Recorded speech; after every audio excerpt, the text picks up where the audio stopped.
irem para frente e para trás. Que barulho quando eles passavam sobre o arco!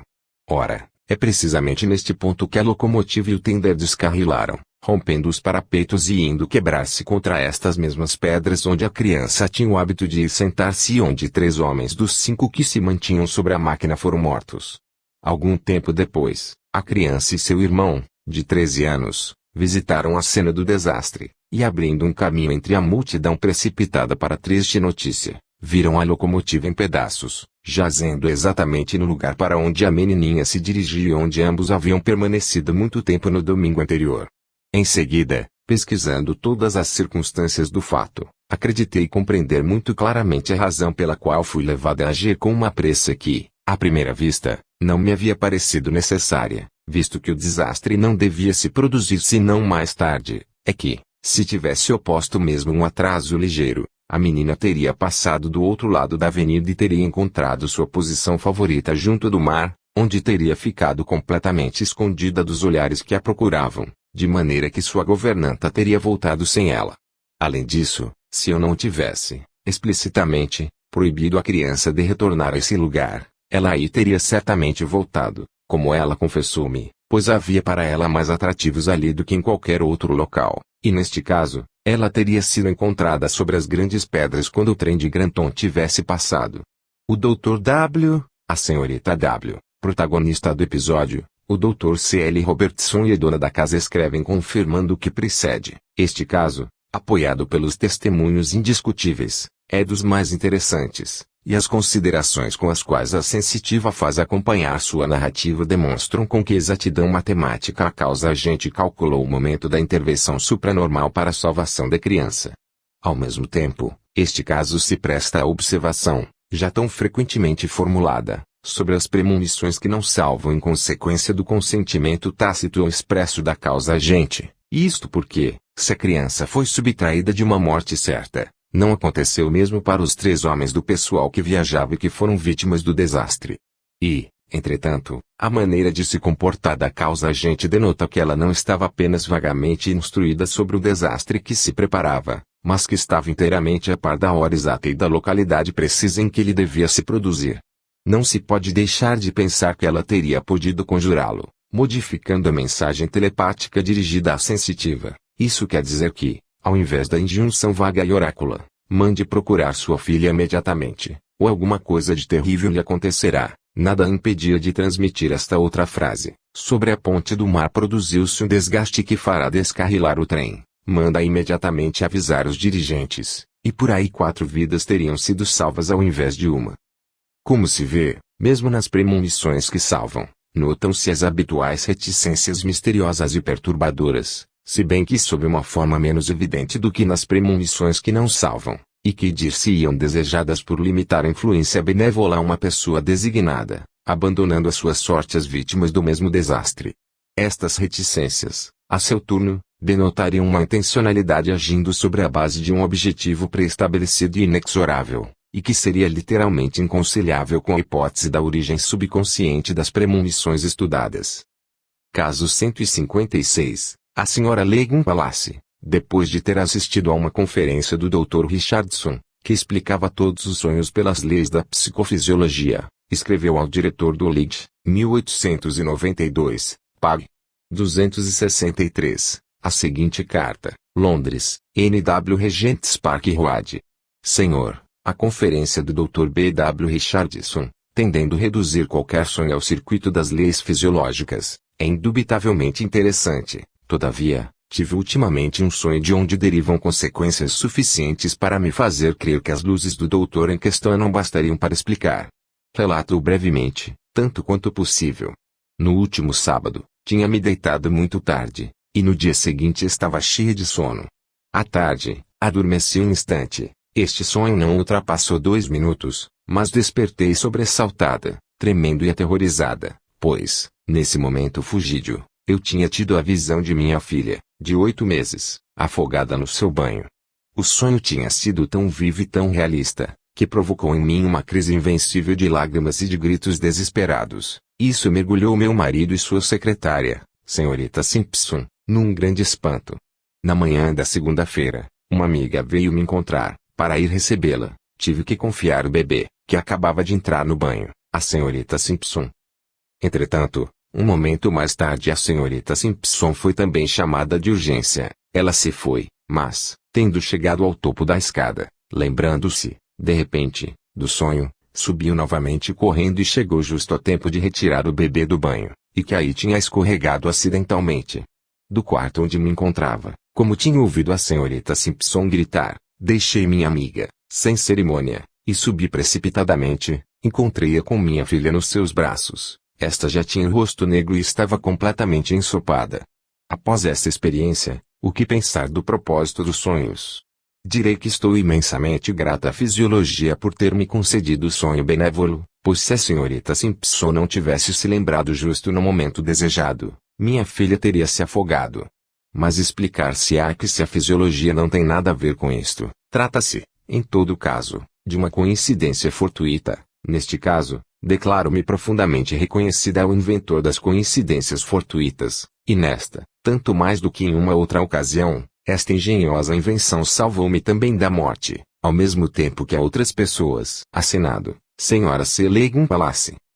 Caso 157, o Dr. Abercrombie, na obra intelectual Power, Pag.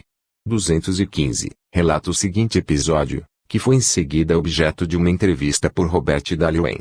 O Major Griffith e sua mulher tinham como hóspede no seu castelo de Edimburgo seu sobrinho Joseph Dacre, de Kirlington, no condado de Cumberland. O jovem rapaz tinha vindo a Edimburgo para estudar, e tinham-no, calorosamente, recomendado ao seu primo e à sua tia. Uma tarde, ele anunciou que no dia seguinte pela manhã iria a Inchcape com várias pessoas para participar de uma partida de pesca, ao que não se teve nada a censurar. Durante a noite, a senhora Griffith acordou sobressaltada, presa de um grande medo, gritando, o barco vaza. Salve-nos! Salve-nos! Seu marido, que tinha acordado com seus gritos, atribuiu o incidente à ansiedade causada por esse passeio do sobrinho, mas a senhora Griffith declarou não ter experimentado nenhuma, e que ela não tinha nem mesmo parado para pensar nessa excursão. Logo ela voltou a dormir, mas para sonhar uma segunda, depois uma terceira vez a mesma coisa. Na última vez ela viu o quadro da embarcação engolida pelas ondas com todas as pessoas a bordo, o que acabou por alarmar seriamente a senhora Griffith, a qual, sem esperar pela manhã, vestiu um roubo e foi acordar seu sobrinho, suplicando-lhe para renunciar ao passeio e enviar um empregado a Kate, com uma desculpa qualquer. Ela teve uma grande dificuldade para convencê-lo, mas terminou por conseguir. A manhã anunciava-se magnífica, e o grupo embarcou sem o jovem Dacre. Por volta de 3 horas da tarde, um furacão surgiu de repente, a embarcação não pôde resistir e desapareceu engolida pelas ondas com todos aqueles que ela trazia.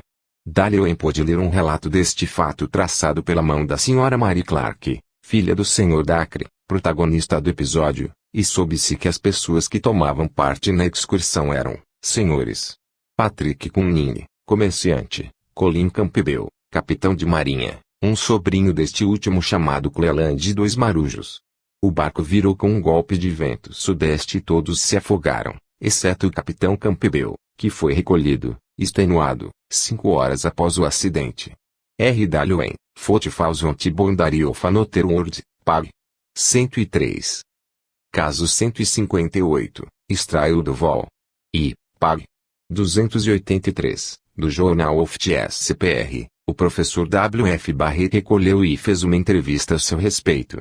O capitão McGowan conta o seguinte fato pessoal: em janeiro de 1877, encontrando-me no Brooklyn com meus 2 filhos muito jovens ainda, e que estavam de férias, prometi-lhes conduzi-los, numa noite determinada, ao teatro.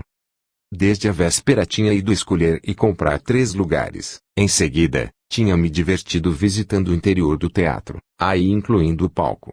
Na manhã do dia fixado, comecei a perceber uma voz interior que me repetia com insistência: não vá ao teatro, reconduza seus filhos ao colégio. Apesar dos meus esforços para me distrair, não podia impedir essa voz de continuar a repetir as mesmas frases com um tom mais imperativo do que nunca, se bem que por volta do meio-dia, decidi-me a informar meus amigos e as crianças de que não iríamos ao teatro. Meus amigos me recriminaram por esta determinação, fazendo-me observar que era cruel privar as crianças de um prazer tão inusitado para elas, e tão impacientemente esperado. após ter-lhes feito uma promessa formal, e isto me fez ainda uma vez mudar de ideia. Entretanto, durante toda a tarde essa voz interior não parou nunca de repetir a ordem com uma insistência tão impressionante, que, chegada a noite, e 1 hora antes do começo do espetáculo, anunciei peremptoriamente aos meus filhos que ao invés de ir ao teatro, nós iríamos a Nova York para passar a noite num hotel vizinho da estação e partir com o primeiro trem da manhã. Falando assim, eu tinha quase vergonha de mim mesmo, vendo-me obrigado a me comportar de maneira tão cruel por causa de um sentimento absurdo que estava acima das minhas forças dominar. Apesar de tudo, partimos para Nova York. Ora, aconteceu que durante esta mesma noite o teatro foi inteiramente destruído por um incêndio e 300 pessoas pereceram nas chamas. Se eu tivesse estado presente, teria indubitavelmente tentado a fuga pelo palco, no fundo do qual eu tinha notado, no dia precedente, uma saída reservada. Ora, eu teria, assim, aí encontrado a morte, como encontraram todos aqueles que escolheram esta via de saída, e isto em consequência de um acidente que tornou a fuga impossível deste lado. E se eu tivesse estado no teatro, minha irmã, que aí se encontrava, teria perecido inevitavelmente com os outros, pois tínhamos decidido voltar juntos, enquanto que estando sozinha, decidiu retornar antes do fim do espetáculo. Nunca tive em minha vida um outro pressentimento, não tenho hábito de mudar de ideias sem boas razões, e nesta ocasião eu o fiz com a maior repugnância, inteiramente contra a minha vontade. Qual foi, então, a causa que me obrigou, contra a minha vontade, a não ir ao teatro após ter pago 3 cupons e ter tudo pronto para passar agradavelmente a noite? O capitão McGowan explica ao professor Barrett que a voz interior ressoava muito claramente para ele, como se tratasse de alguém que lhe teria falado efetivamente do interior do corpo, e que ela ficou persistindo da hora do café da manhã até o momento em que conduziu seus filhos a Nova York. A irmã do sensitivo conserva os 3 ingressos dos lugares pagos, no dia anterior, por ele. Na noite do acidente, 305 pessoas encontraram a morte. Caso 159. O reverendo Elder Miggy, que publicava na revista The Progressive Thinker, Chicago, outubro de 1900, um artigo profundo e ponderando sobre vários casos de pressentimento dos quais ele foi o sensitivo e que, do ponto de vista teórico, perturbavam-no e o preocupavam moralmente. Ele escreve: tinha tomado o encargo de realizar 2 serviços religiosos numa cidadezinha dos arredores, de Chicago. Quando, chegada a manhã, dispus-me para o primeiro serviço, fazia um tempo esplêndido, e os fiéis tinham comparecido em massa, além de qualquer expectativa. Tinha, portanto, motivo para me sentir lisonjeado e satisfeito. Entretanto, quando chegou o momento de anunciar o sermão que eu devia fazer às 16 horas, fui subitamente invadido por um sentimento inexplicável e imperioso que forçou-me a declarar contra a minha vontade que renunciava a fazê-lo. O sol continuava a brilhar no céu sem nuvens, minha saúde era perfeita e minhas disposições oratórias excelentes, e entretanto deixei-me levar, arbitrariamente, por um convite, deixando profundamente decepcionada toda uma reunião de fiéis desejosos de me escutar. Nesse dia eu tinha sido convidado por um senador desse estado para jantar, cuja residência ficava próxima da igreja, mas em consequência do mesmo impulso, fui à sua casa para me despedir, desculpando-me e confessando-lhe com toda a sinceridade, através de que sentimento misterioso e intransponível eu me comportava assim. Ele começou a rir e a debochar amavelmente de mim, e eu ouvi, resignado, sem por isso mudar nada no meu projeto de voltar para minha casa. Às 16 horas, momento em que eu deveria ter começado o sermão tão esperado, ao qual uma multidão de ouvintes não teria deixado de assistir, um ciclone assustador manifestou-se subitamente e em alguns instantes envolvia e demolia a igreja, que tornou-se não mais do que um monte de ruínas. Uma outra vez, tinha terminado o ciclo de serviços religiosos do qual eu estava encarregado, e logo que terminei o último sermão, dispunha-me a partir de novo. Imediatamente, quando fui tomado pelo mesmo sentimento não motivado e invencível, que obrigou-me a passar na cidade mais uma noite. Ora, o trem pelo qual eu deveria ter partido foi bater num outro, e disso resultou um desastre assustador. Aqui, uma questão surge espontaneamente: se Deus, o bom Deus, dignou-se a me prevenir de maneira a me salvar, por que não salvou comigo tantos outros pobres e felizes que pegaram esse trem, ignorantes de sua sorte? Tenho sobre mim mesmo uma opinião bastante modesta para crer que eram tão justos e bons quanto eu e mereciam, tanto quanto eu, a clemência divina. Por que não foram avisados? Por quê? Por quê? Se um Deus pessoal existe em alguma região do universo, não sou eu que imaginei atribuir diretamente essas coisas. Um pai que dispensaria, arbitrariamente, suas graças particulares seria um pai desumano. Salvar-me de um desastre e permitir, com serenidade, que sem outros pereçam não pode ser a obra de Deus, e, em verdade, não sinto nenhuma necessidade de um Deus dispensador arbitrário de graças particulares. E entretanto, resta um mistério para resolver, é que fui avisado e salvo. Meu Deus, por quê? Por quê? É tão estranho. Eis um último fato, encontrava-me num grande edifício em construção. Subitamente, fui tomado pela habitual impressão misteriosa e intransponível, que obrigou-me a me deslocar com uma tal precipitação, que poder-se-ia dizer que eu tinha sido arrancado do lugar por uma força viva. Um instante depois, uma viga enorme escapava dos operários que trabalhavam sobre o teto e caía quebrando tudo que se encontrava no ponto preciso em que me encontrava antes. Ainda uma vez, eu tinha sido salvo graças ao aviso misterioso. Mas eu tinha um amigo, um menino corajoso, um homem esplêndido, orgulho de sua mãe, chamado Georges Chap. Um dia, ele estava sentado na floresta, perto de uma árvore seca. Nenhuma intuição, nenhuma premonição, nenhuma graça particular interveio em seu favor, e a árvore caiu de repente do seu lado, matando, imediatamente, meu pobre amigo. Meu Deus! Não compreendo. Por que essas preferências? Jesus disse, dos dois que estão na mó, um será acolhido e o outro despedido. Diriam que esta é a lei, não me rebelo, mas sinto-me preocupado, e eu queria poder compreender de onde provêm os pressentimentos que salvam.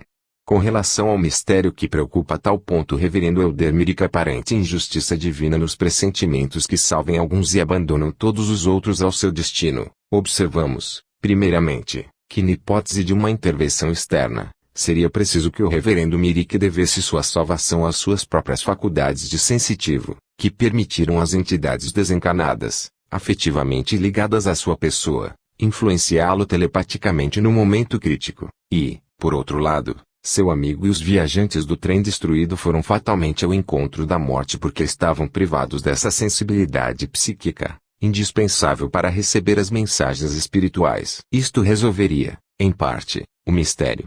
Dizemos somente em parte, porque seria preciso explicar ainda como, entre os próprios sensitivos, alguns são favorecidos por premonições que os salvam e outros apenas recebem premonições manifestamente ouvidas para predispô-los ao acontecimento fatal, mas sem salvá-los, assim como faltaria explicar como a causa agente, que, em certos casos, parece em pleno conhecimento do desastre que se prepara e, por conseguinte, muito capaz de transmitir a notícia ao sensitivo, de maneira a salvar com ele as outras pessoas implicadas no desastre, mostra-se, apesar de tudo, intencionalmente reticente, como se ela tensionasse, na realidade, circunscrever o benefício apenas a ele, todos os mistérios, em vista dos quais, no momento, não se poderia contribuir para a solução senão com as vagas induções expostas no início do capítulo.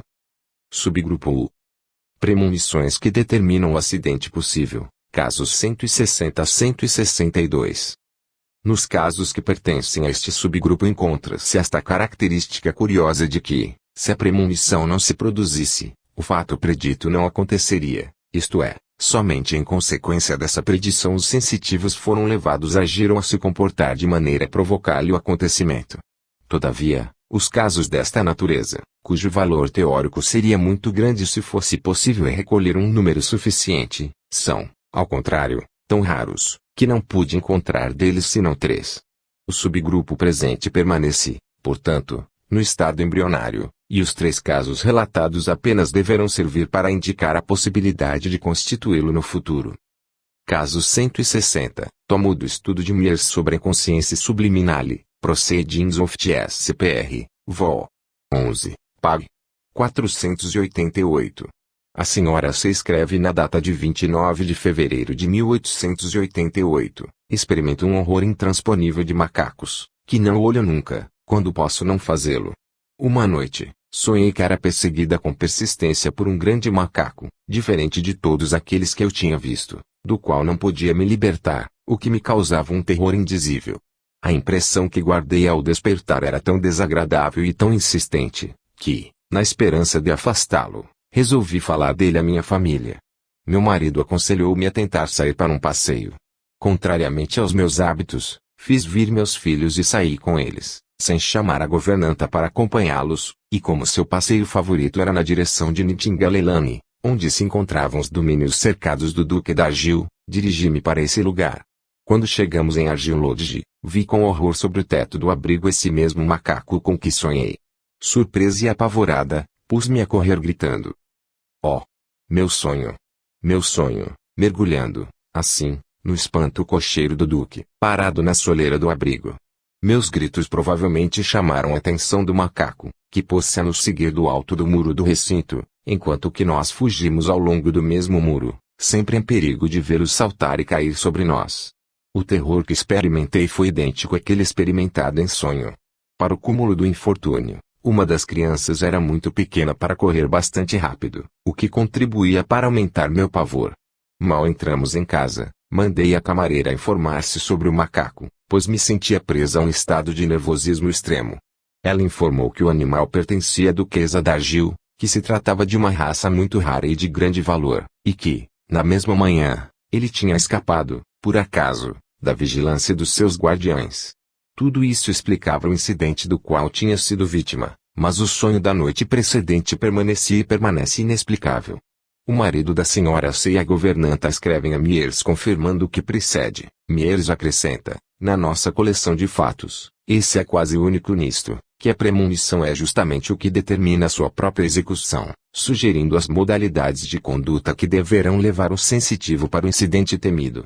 Com efeito, a narrativa do sonho determina o marido a aconselhar um passeio à sua mulher, e esta aceita o conselho e, contrariamente aos seus hábitos, toma o caminho que deverá conduzi-la à realização do sonho. Tudo isto apelaria muito mais para a explicação que propusemos a respeito das premonições insignificantes e praticamente inúteis. Em outras palavras, a causa agente pouco importa se subconsciente ou externa, provocadora do sonho, determinou também, telepaticamente, a execução.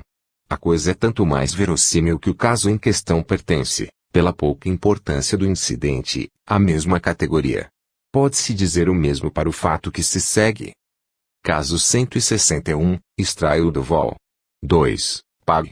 495, da História do Espiritismo, de César de Vesme.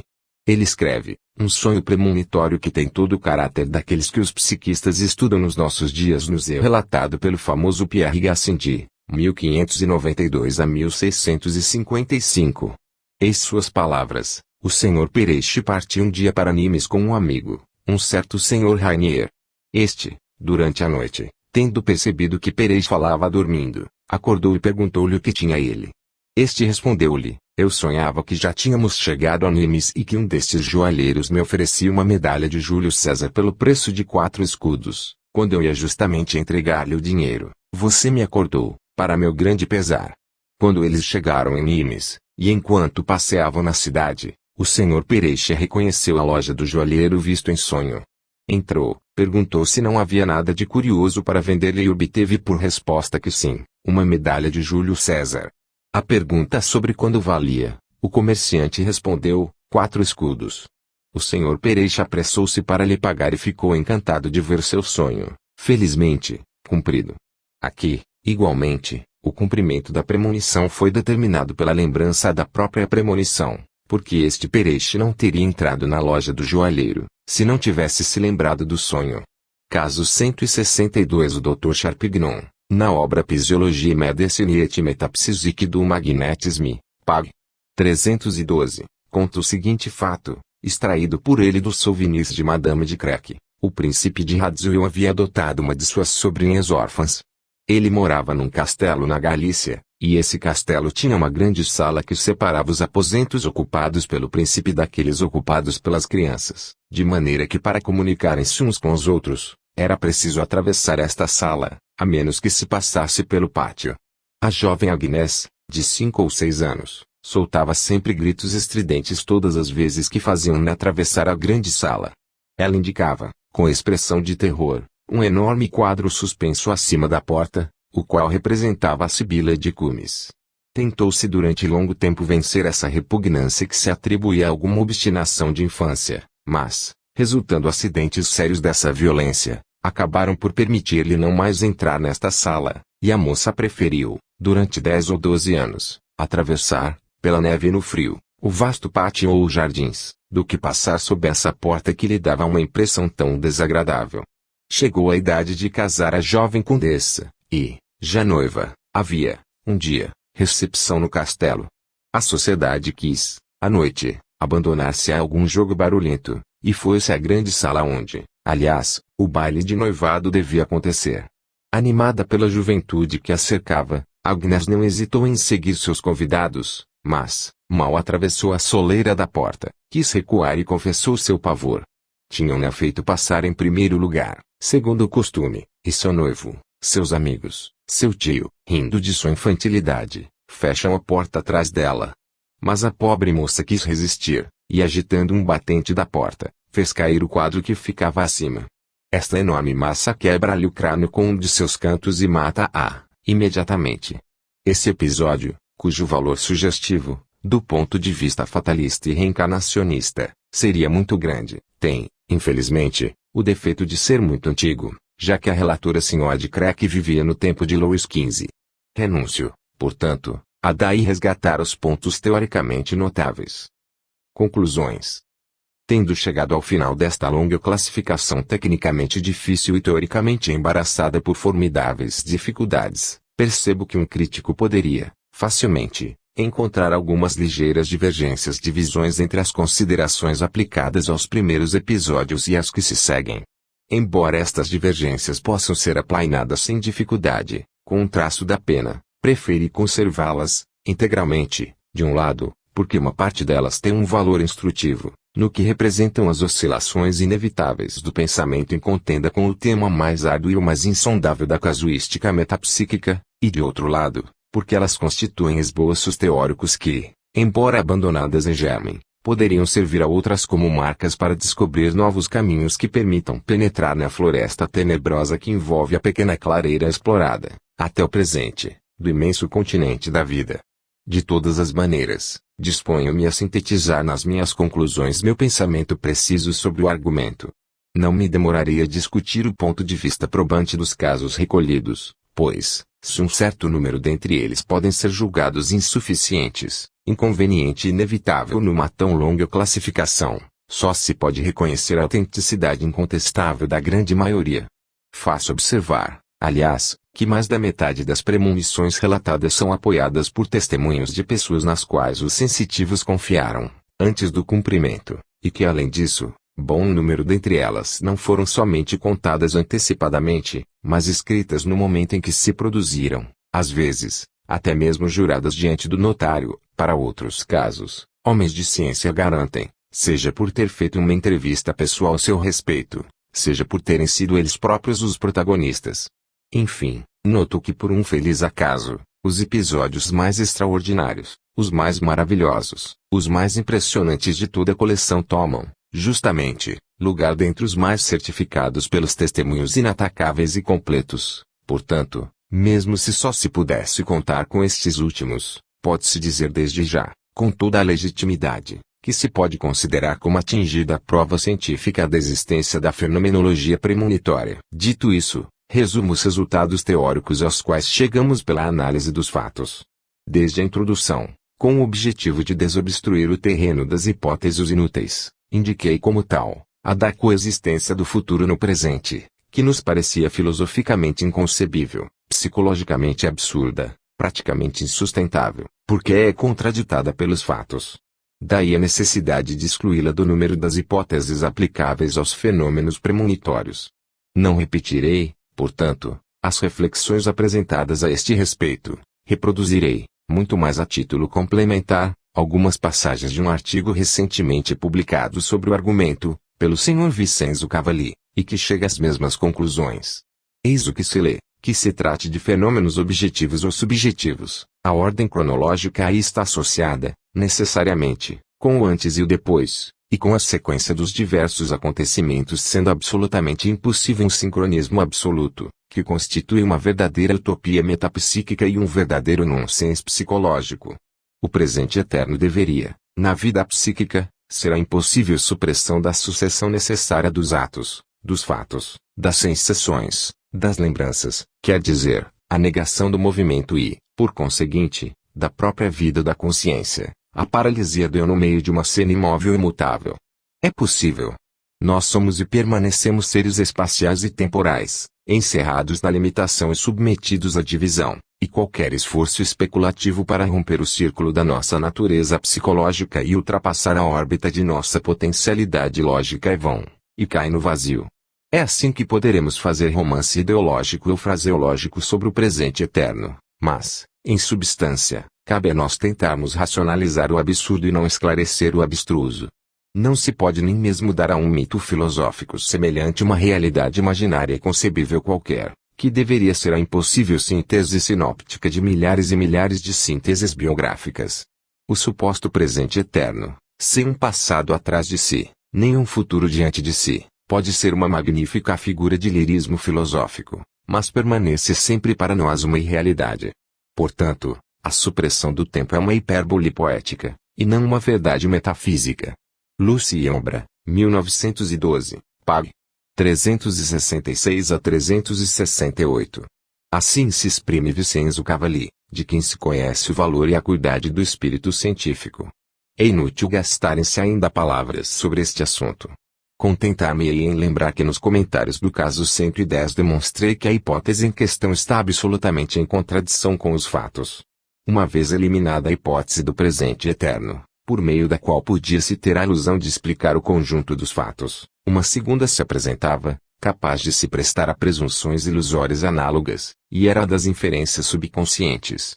Esta, entretanto, podia ser considerada através de 3 pontos de vista diferentes, isto é, para aquele em que as inferências subconscientes eram concebidas num sentido estritamente psicológico, aquele em que elas eram concebidas numa significação supranormal com uma extensão perceptiva, ampla se quisermos, mas enfim, sempre circunscrita, aquele, em último lugar, em que elas eram concebidas num sentido metafísico, e com um alcance limitado de percepções.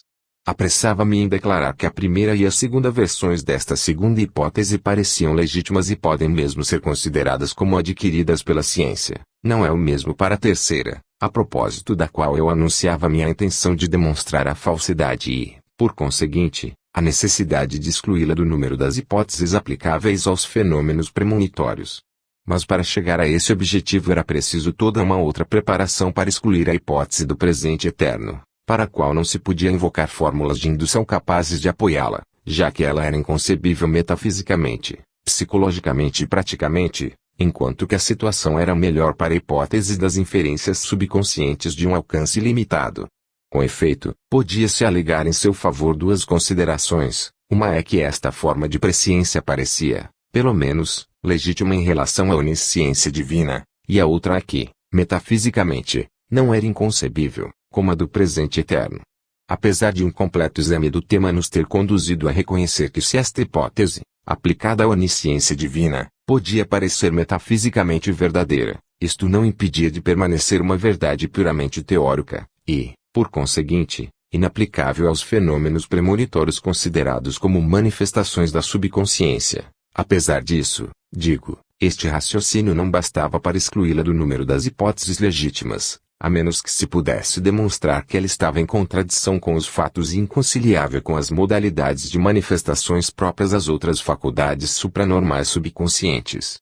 Liguei-me à tarefa partindo do princípio de que o fato de conferir à personalidade subconsciente a faculdade de inferir o futuro sobre a base de causas existentes no presente significava atribuir-lhe um poder de abstração quase divino, em comparação com as quais as faculdades de abstração próprias à personalidade normal eram literalmente insignificantes, embora nessas últimas condensem-se toda a elevação psíquica da mentalidade humana, e que devem-se-lhes, exclusivamente, as descobertas, as invenções, as criações do gênio.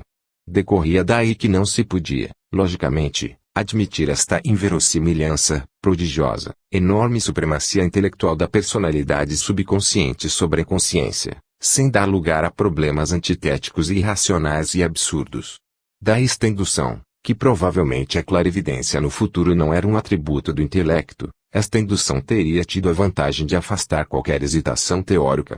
Uma base indutiva e racional sendo, assim, preparada para o estudo de nossa tese, tratava-se de começar as pesquisas para provar sua exatidão, começando por analisar as outras faculdades supranormais da subconsciência tais como a clarividência no passado, a clarividência no presente e a telepatia, com o objetivo de estabelecer uma comparação, por meio da qual poder-se-ia deduzir se estas últimas faculdades devem ser, a seu turno, consideradas como faculdades dos sentidos, ou atributos do intelecto. Resulta da comparação que, segundo seus modos de manifestação, elas são indubitavelmente faculdades dos sentidos supranormais, correspondendo em todos os pontos de vista às faculdades de sentidos normais, de maneira que era preciso considerá-las como homólogas a esta e, por conseguinte, suas correspondentes numa ambiência supranormal ou espiritual. Daí uma segunda indução que vinha confirmar a primeira, a saber, que a clarividência no futuro, não podendo ser uma exceção à regra, devia ser reduzida a uma faculdade do sentido. Isto está provado, primeiramente, pelos modos de manifestação da clarividência no futuro, que correspondem exatamente àqueles da clarividência no passado. Isto quer dizer que tanto numa como noutra, estes modos consistem, geralmente, em visualizações representativas tão idênticas, que engendram erros de inversão no tempo, visualizações que pela clarividência no passado têm, provavelmente, como origem traços ou vibrações latentes, ou influências psíquicas ou físicas que os acontecimentos deixam ou determinam, seja nas subconsciências dos vivos, seja nos objetos inanimados, seja na ambiência onde se desenrolaram. De sorte que esta questão se coloca, imediatamente, dado que nestas duas ordens de fenômenos, encontra-se uma identidade de efeitos, não haveria aí uma identidade de causas. Em outros termos, se a clarividência no passado baseia-se em traços, vibrações, influências que existem num meio qualquer, por que, então, apesar das aparências, alguma coisa de semelhante não poderia realizar-se para a visualização dos acontecimentos futuros? Neste caso, ao invés de traços ou de influências determinadas pelos acontecimentos que se produziram no mundo físico, teria a ver com traços ou influências predeterminadas pelos acontecimentos em via de exteriorização, ou pré-organizadas de qualquer outra maneira, e as hipóteses reencarnacionista, pré-natal, fatalista, espiritualista todas tão velhas quanto a humanidade se prestariam perfeitamente para explicá-la.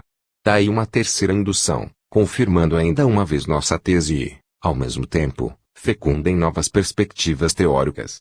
Seguindo esta análise, encontramo-nos ainda diante desta consideração: se a clarividência no futuro fosse uma faculdade superior de abstração física pela qual o subconsciente infere o futuro do presente, da mesma forma que o astrônomo, com vários meses de intervalo, infere o dia, a hora, o minuto em que um cometa atingirá seu periélio, então esta potencialidade semidivina de abstração só poderia corresponder a um grau de elevação semidivina de todas as outras faculdades que constituem a síntese psíquica. Disso resultaria que o subconsciente não poderia participar numa tão vasta medida da onisciência divina sem participar, numa medida correspondente, à onipotência divina, já que, filosoficamente falando, a equivalência é perfeita entre os dois atributos da divindade.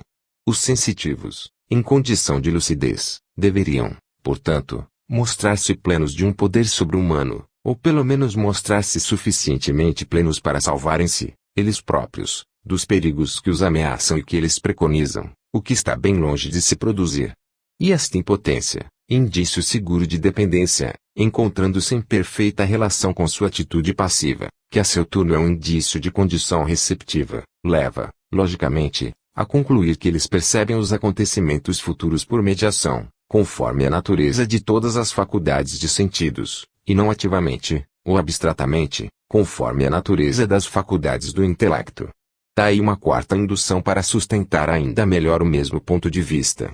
Observamos ainda, o fato de que a clarividência no futuro manifesta-se, na mesma medida, entre os povos selvagens e os civilizados demonstra, a seu turno, que ela não pode consistir numa faculdade de abstração, pois neste caso seria preciso atribuir ao subconsciente de um selvagem atributos mentais semidivinos análogos, o que faria parecer absolutamente monstruoso o contraste entre o conteúdo e o continente, entre o homem superior e interior e o bruto exterior. Em compensação, qualquer antítese desapareceria, se considerássemos a clarividência no futuro como uma faculdade de sentido de ordem supranormal, dependendo, como as outras, do eu integral subconsciente, isto é, idêntica às outras faculdades supranormais do sentido que existem na subconsciência, as quais, no seu conjunto, constituiriam os sentidos espirituais do integral desencarnado. Neste último caso, compreender-se-ia que todos os homens, sejam eles grandes como Sócrates, ou degradados como um selvagem, devem possuí-las na medida idêntica, assim como possuem, em medida idêntica, os sentidos necessários à vida terrestre de relação. Daí uma quinta indução muito impressionante e muito importante para o apoio da tese enunciada. Finalmente, notar-se-á que esta tese corresponde exatamente às afirmações dos sonâmbulos, dos videntes e dos médiuns, que todos falam de sinais precursores dos acontecimentos que eles interpretam, ou de ambientes espirituais onde as causas amadureceriam antes que os efeitos se cumprissem no mundo físico, ou de acontecimentos futuros que projetariam com antecedência suas sombras, ou de entidades espirituais que lhes revelariam o que eles comunicam. Em compensação, eles jamais afirmam inferir os acontecimentos imprevisíveis baseando-se em causas que existem no presente, e quando se lhes interroga explicitamente a esse respeito, respondem que a clarividência no futuro assim compreendida seria impossível. Estas afirmações são as mais sintomáticas, sobretudo se se considera que se trata de sensitivos em condições de lucidez, o que faz pensar que se, em virtude das condições em que eles se encontram, chegam a sondar o futuro, nada impede que cheguem a penetrar também nas causas que lhes permitem perscrutá-lo, e a concordância de suas afirmações, no sentido positivo como no sentido negativo, traz um tributo confirmativo não desprezível. E eis uma sexta e última prova indutiva em apoio da mesma tese, ou seja, que a hipótese das inferências subconscientes de um alcance limitado, segundo a qual os fenômenos premonitórios se explicariam por faculdades de abstração presumidas da subconsciência, é, de uma parte, filosoficamente, psicologicamente, moralmente insustentável, e de outra parte, inconciliável com os modos de manifestação das faculdades supranormais em geral, que, sendo faculdades dos sentidos, indicam claramente que a clarividência no futuro deve ser considerada como tal, e isto afasta absolutamente qualquer indecisão filosófica, psicológica e moral. Restava provar como a hipótese das inferências subconscientes também está em contradição com os fatos, empreitada relativamente fácil e que devia levar a estabelecer sobre bases sólidas as novas perspectivas teóricas que decorrem, espontaneamente, das considerações expostas mais acima. Para não complicar mais que o necessário a fieira desta síntese de conclusões, não tocarei nos fatos menos importantes que dão apoio ao que afirmo e não me deterei senão sobre o principal, a saber, a existência de premonições de desgraças ou de mortes, graças às quais as pessoas indicadas teriam podido se salvar, mas que não se salvam em consequência do consentimento tácito ou expresso da causa agente. Estas formas de premonições dividem-se em duas categorias, uma sendo o complemento da outra. Na primeira dentre elas, as pessoas indicadas não se salvam porque o sensitivo discernia ou recebia, no todo ou em parte, os detalhes insignificantes que constituíam o fundo ou contorno de um acontecimento futuro, e não discernia, não recebia, os dados essenciais que o caracterizavam, de sorte que estava justamente bastante informado sobre o próprio acontecimento para entrevê-lo sem penetrá-lo, e, por conseguinte, era-lhe impossível evitá-lo. Daí esta indução muito certa, que em semelhantes condições era impossível invocar as inferências subconscientes, sendo dado que, então, o sensitivo, voltando no curso do tempo pelo encadeamento das causas e dos efeitos, teria que descobrir os principais detalhes do acontecimento futuro, ou melhor, a totalidade desses detalhes, mas não somente os detalhes ligeiros e inconcludentes que formavam o contorno. Seguia-se que esta hipótese era, de um lado, inadmissível por causa da contradição flagrante entre o que deveria ter se realizado e o que se realizava, e, de outro lado, porque viam-se emergir em fatos desta natureza uma intencionalidade selecionadora dos detalhes transmitidos, intencionalidade que não podia ter sua origem no subconsciente, o qual, em circunstâncias semelhantes, não estaria logicamente isento de transmitir ao eu consciente o que percebia, para ele, no futuro, preservando-se, assim, de um grave acidente ou da morte, e salvando-se a si mesmo com ele. A segunda categoria de manifestação do mesmo gênero, e complementar da primeira, consistia nos casos em que as premonições que não salvam as pessoas designadas eram obtidas por intermédio de personalidades mediúnicas que afirmam ser espíritos de defuntos, os quais, a seu turno, abstinham-se, com cuidado, de revelar os fatos dos quais o interessado podia se valer para elucidar o destino que o guardava, e, se lhes endereçasse questões explícitas, não respondiam, ou respondiam evasivamente, ou se exprimiam simbolicamente, de maneira a não deixar aparecer a verdadeira significação de suas palavras até o cumprimento do acontecimento, como se elas não tivessem desejado, ou não tivessem podido, revelar tudo o que conhecia manifestamente. Ora, como ninguém pode proibir uma personalidade subconsciente e autônoma de salvar da morte uma pessoa revelando o que ela sabe, e como não se pode adiantar nenhuma razão pela qual uma personalidade subconsciente seria levada a abster-se disso, voluntariamente, conclui-se de maneira também completamente indubitável que, em contingências semelhantes, não pode se tratar, nem de inferências subconscientes, nem de personalidades subconscientes. Assim, vemos destacar-se tão claramente das manifestações premonitórias a confirmação desta grande verdade comum a toda a casuística mediúnica, que a análise comparada dos fatos prova, de maneira correta, que todo fenômeno supranormal tem, indiferentemente, como origem duas causas diferentes, a subconsciente e externa anímica e espírita. Isso o animismo e o espiritismo, completando-se mutuamente, demonstram-se ambos indispensáveis à explicação desta casuística. Tudo isto, a seu turno, só se explica se se admite que o homem é um espírito encarnado num organismo que diminui temporariamente a atividade espiritual, conforme as condições modificadas de sua existência presente, e por conseguinte, que certas faculdades espirituais, inúteis numa ambiência terrestre, apenas podem se reduzir e, por conseguinte, se reencontrar no estado latente dos recônditos da subconsciência. Isto, na prática, é perfeitamente confirmado pela manifestação das faculdades supranormais da subconsciência, cada vez que uma pausa da atividade funcional do organismo permite, é o que dá lugar aos fenômenos metapsíquicos múltiplos, entre os quais um bom número de manifestações premonitórias. Eis que chegamos, portanto, à seguinte indução, perfeitamente lógica e teoricamente muito importante: o que um espírito desencarnado pode executar pode ser também, porém mais dificilmente, executado por um espírito encarnado. Dito isto, a título de digressão necessária, retomo meu tema, observando que logo admitida a intervenção de uma entidade externa nas manifestações premonitórias, chega-se a explicar de maneira satisfatória os modos de manifestação expostos mais acima.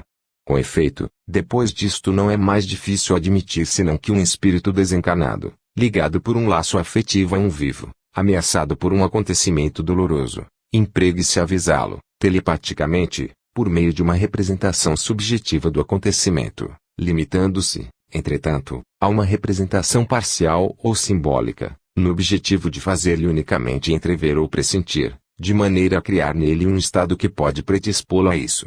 Ele seria constrangido a isto, por não oferecer obstáculo ao curso inexorável dos destinos humanos, seja porque a coisa lhe é proibida, seja porque ele está consciente de que o que acontece está em vantagem espiritual para a pessoa indicada.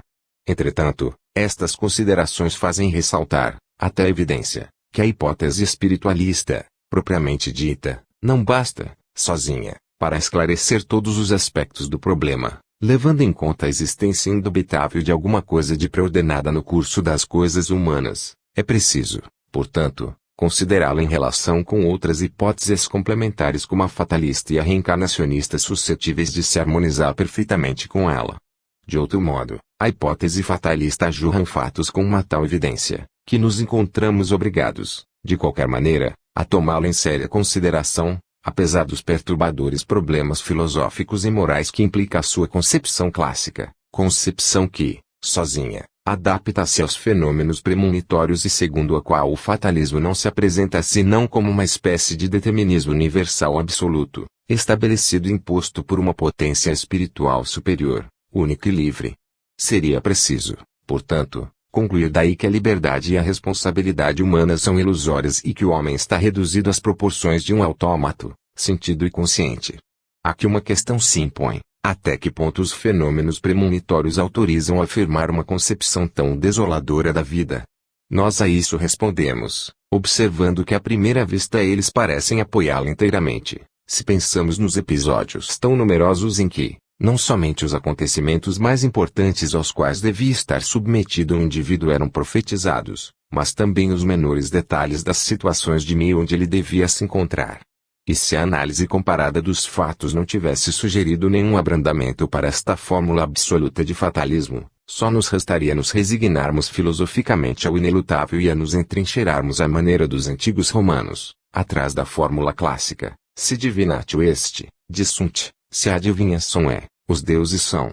Com efeito, uma vez que se revelou esta circunstância muito importante de que a existência de uma fatalidade supõe, necessariamente, um ordenador supremo, se as ações humanas são preordenadas nos seus mínimos detalhes, isto não pode ser, senão, em vista de uma finalidade ultraterrestre, e o fatalismo prova, então, a existência no homem de um espírito sobrevivente à morte do corpo, e como um plano diretivo da vida universal, tão grandioso no seu rigor inflexível, não pode ter, a seu turno, uma finalidade que não pode se desenrolar senão conforme a ascensão espiritual dos seres. Segue-se que a lei fatalista que plana sobre a humanidade deve ter sua razão de ser e, por conseguinte, deve ser considerada como a mais vantajosa para ela, na fase de encarnação atual. Isso não impede admitir que a ascensão espiritual humana deva manifestar-se no sentido da necessidade para a liberdade. Portanto, em última análise, devemos nos sentir seguros e tranquilos a propósito do nosso futuro espiritual e plenamente confiantes sobre os decretos da eterna justiça.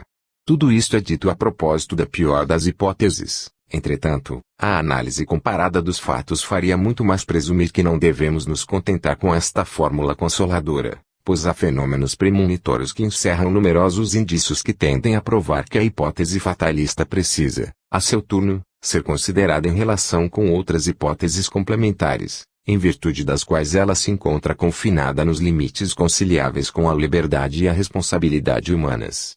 Uma dessas hipóteses complementares é a reencarnacionista. Com efeito, se a existência terrestre não representa senão um anel de uma cadeia indefinida de vidas sucessivas, e se o espírito, na hora de sua reencarnação, preestabelece ele próprio com o objetivo de expiação, de prova, de aperfeiçoamento espiritual os acontecimentos principais aos quais deverá submeter-se na sua nova existência encarnada, se estes acontecimentos apagam-se de sua memória fisiológica com sua entrada na vida, permanecem, porém, registrados na sua subconsciência, de onde emergem, um dia, e se realizam por um processo análogo àquele pelo qual se destacam as sugestões pós-hipnóticas. Se tudo isso se produz, uma grande parte das manifestações premonitórias, que parecem a obra de uma fatalidade inexorável, transformam-se em atos livremente desejados. Neste caso, é preciso modificar radicalmente a concepção do fatalismo, cuja dominação não é mais absoluta, mas relativa e condicional, enquanto que o campo de ação da liberdade e da responsabilidade humanas apresenta-se sob um novo aspecto. Entretanto, mesmo a propósito da hipótese reencarnacionista, vemos surgir um obstáculo que teria impedido de acolher esta, se não se chegasse a eliminá-la. Este obstáculo consiste na existência de um grupo de premonições que dizem respeito a incidentes a tal ponto insignificantes e inúteis, que não se pode de forma alguma acreditá-los preordenados no objetivo de aperfeiçoamento moral do espírito em vias de reencarnar.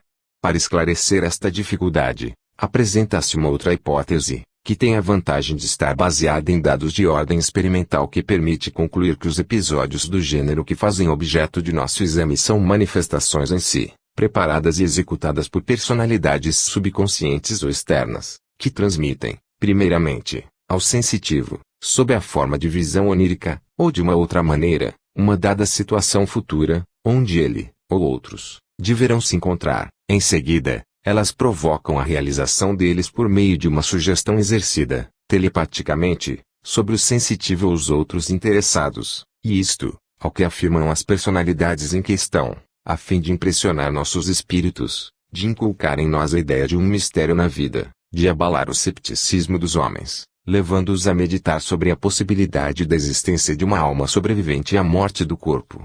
Ao mesmo tempo, sua ação deve ser considerada quase limitada aos fatos insignificantes, pois não lhes é possível, salvo circunstâncias especiais, sugestionar telepaticamente, ou determinar por outros meios, os homens ações de alguma importância. Esta hipótese aparentemente ousada é, ao contrário, vigorosamente confirmada pelas experiências de sugestão telepática, onde o agente chega a determinar o sensitivo ações especiais, que este último crê executar voluntariamente. Ela está também seriamente apoiada pelos casos em que uma personalidade mediúnica prediz sua própria intenção de influenciar um indivíduo para induzi-lo a executar uma ação qualquer, que é efetuada no momento certo pelo indivíduo designado.